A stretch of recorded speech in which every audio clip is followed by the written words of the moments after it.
For the past 75 years, the United States has been Europe's closest ally. The bond that forged in World War II and strengthened through NATO has defined Western unity for generations. But something dramatic has shifted. New polling data from across Europe reveals a stunning reversal. A majority of people in Denmark, Germany, France, and other European nations now view the United States of America not as a friend, but as an adversary. Yep, adversary, that's the word used in the survey. I'm Steven Nekanto-Hørlund, a Danish social science PhD reporting for the Danish Stream Media Group. In this video, I'll walk you through the data showing this historic collapse in transatlantic trust. And I will reveal what's driving these unprecedented numbers and explain why this matters far beyond opinion polls. Let's start with the most shocking numbers. In Denmark, a January 26 poll by Opinion surveyed over 1,000 Danes. The result?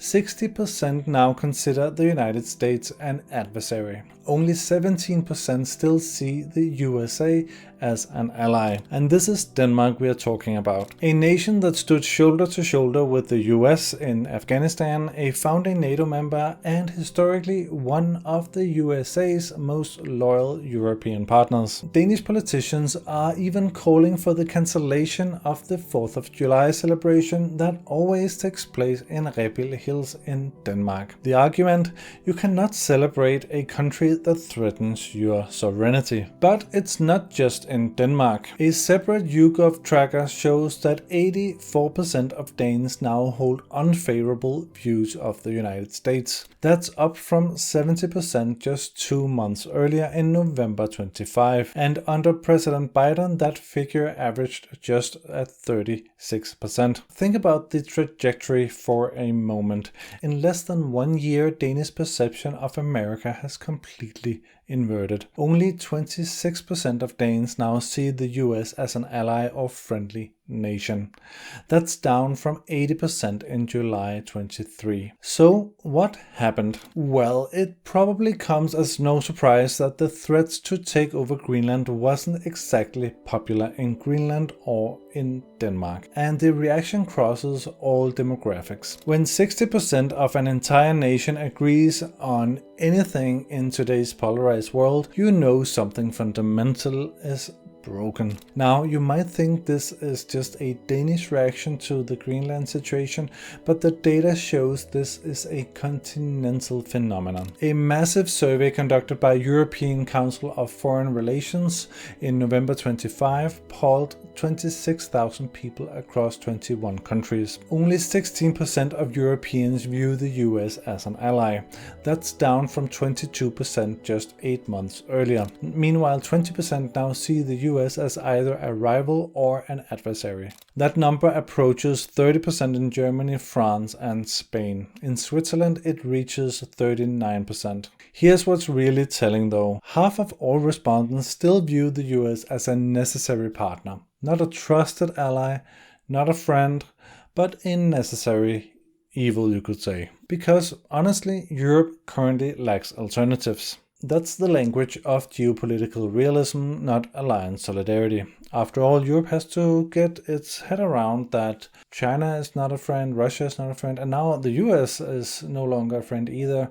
Who can we then turn to? Let's look at individual countries more closely. In Germany, 75% now say the United States under Trump is untrustworthy. Only 15% consider the US reliable. Across the UK, France, Germany, Italy, and Spain, unfavorable views of the US are at their worst levels since YouGov began tracking in 2016. More than half in the UK, Germany, Sweden, and Denmark hold negative US sentiments. And then there's the Trump factor specifically. A YouGov poll conducted across 7 European countries in January 26 asked people directly about Donald Trump. 51% view him as an enemy of Europe. Danes led the way at 58%. Only 8% of Europeans see him as a friend. But it goes worse than this. 44% of Europeans call Trump a dictator. dictator, another 44% say he has authoritarian tendencies, only 10% believe he respects democracy. And these aren't fringe views,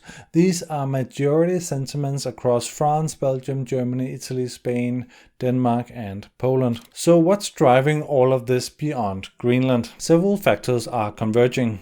Trump's America First policy signaled to Europeans that the US prioritizes its own interests over alliance commitments. The US national security strategy has criticized European migration policies and openly backed right-wing parties in Europe. Many Europeans perceive recent US actions like operations in Venezuela as destabilizing and hostile. And there's a broader sentiment that America no longer shares European values around democracy, multilateralism and international law. The European Council on Foreign Relations Research notes that European trust in the United States has now eroded to levels equal to trust in China. Let that sink in for a moment.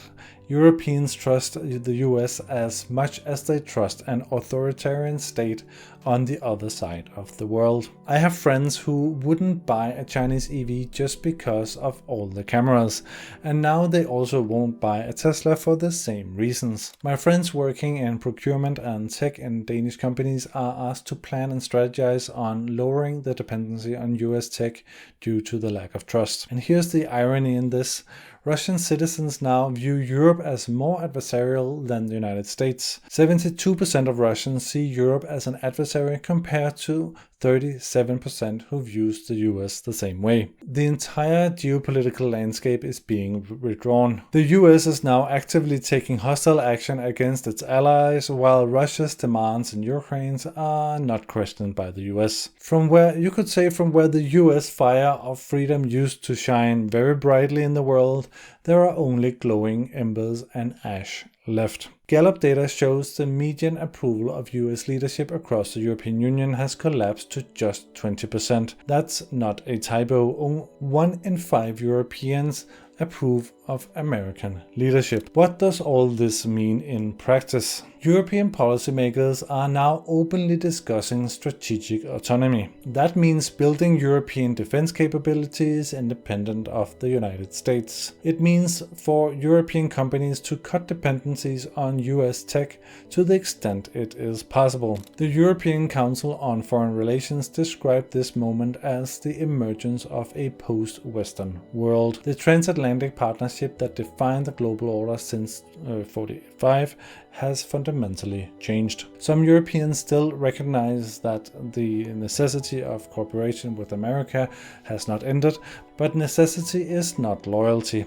Necessity is not trust in this case. Necessity is what you accept when you have no better options. The favorability ratings for Trump himself tell the full story. In Denmark, only 4% view Trump in a favorable way, down 3% from December. In Germany, it's 11%, in the UK, it's 16%, in France, it's 18%. These are the numbers you expect for a hostile foreign power, not from the leader of your closest military ally. Poland presents an interesting case in itself. Historically being the most pro-American country in Europe, even Poles now largely see the United States as unreliable. When you have lost Poland, you have lost the European consensus on America for sure. The speed of this collapse is also what's most remarkable. These aren't shifts that happened over decades. Most of this deterioration has occurred in less than 1 year. Public opinion can change, but rebuilding trust after such a dramatic fall will take far longer than it took to destroy it for sure. Especially when the actions driving these numbers, like threats to Greenland, they continue. And Europeans also sense the fundamental disrespect and condescending way most American politicians and frankly also journalists speak about Europe. Adversaries like China at least treat Europe and other trading partners with the courtesy and respect you would expect in accordance with diplomatic customs. The US, much like a child or a drunk, just says whatever comes to mind right in the open. No tact and no finesse whatsoever. Much the American way, but just worse than it used to be. Much like, hey, you guys, you're just idiots, and by the way, give me what I want right now. You don't have to be a psychologist to know that that behavior will have the opposite effect and push people away. For decades, the phrase "the West" meant something coherent. It meant a shared set of values, a common security architecture, and a presumption of solidarity and respect and also understanding. That presumption no longer exists, it seems. Europeans are now planning for a future where America might not be there, except for, of course, Mexico and Canada, who are always welcome. Or worse, where America might actively work against European interests. If you like this analysis, please subscribe to stay informed about major shifts in international relations and share this video with someone who needs to understand how dramatically the transatlantic relationship has changed and perceptions in Europe has changed towards the US. Thank you for watching.